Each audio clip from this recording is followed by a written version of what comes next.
I'm Dr. Matiullah. I'm consultant endocrinologist at BMC and City International Hospital. Today, I'm going to talk about the SGLT2 inhibitor Dapagliflozin. As you all know that this drug is launched in Pakistan around 3 years back, and it has many trials as well. I will first talk about the ADA guidelines, which basically changed over a period of time. In 2018, they followed the ADA EASD, and that recommended that after metformin in type 2 diabetes patient, we have to stratify the patients, and we have to start the Dapagliflozin SGLT2 to all those patients who have either obesity or cardiac disease or albuminuric CKD, which is the diabetic kidney disease. In these three groups, it is recommended by many guidelines, and I'm quoting ADA, to start Dapagliflozin. Now, Dapagliflozin, what is the mechanism of action, what are the side effects, and how it works, and what are the extra benefits?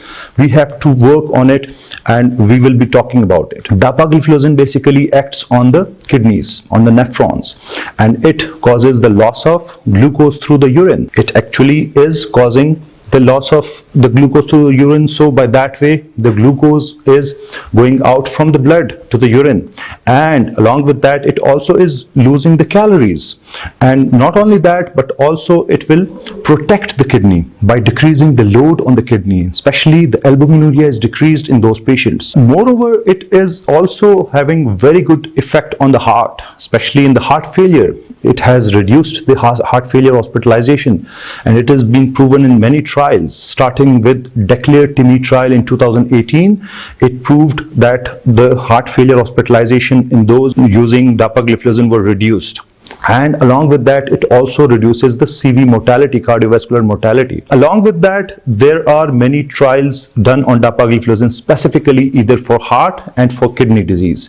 For heart, this is the DAPA heart failure trial, which has again shown that it is beneficial for the heart patients, especially the heart failure patients, because it decreases the load, and there are certain other mechanisms. It is also proven in the DAPA CKD trial that it decreases albuminuric CKD, and especially the more the albuminuria, which is more than 300 urinary albumin to creatinine ratio, it has more and more benefits. Therefore, based on all these guidelines and based on all the benefits, the beyond glucose benefits of Dapagliflozin, it is now in the second position in the guidelines. First is obviously always metformin. It was metformin, it will be metformin. And in the second, then it is Dapagliflozin or empagliflozin, the SGLT2 inhibitors. I would also want to share with you the side effects and how to prescribe it. It should not be blanketly prescribed to every patient. We have to see the contraindications, which is anyone having acute kidney injury, dehydration, acute infection, or someone who is hospitalized. We should not be starting in those patients. We should be safe in them. But we also have to understand that it has benefits, but the benefit has to be weighed with the risks.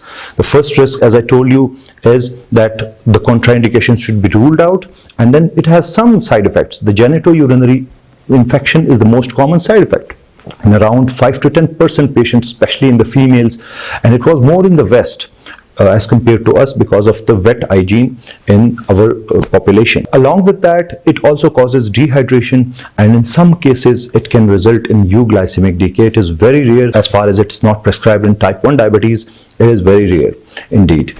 And along with that, we also have to monitor the creatinine, because there is some rise in the creatinine initially. So as far as it is less than 20 to 30%, it should not be an issue. It transiently increases this creatinine by decreasing the GFR, but with the passage of time, it has overall good effect on the kidney by decreasing the load, by decreasing the albuminuria.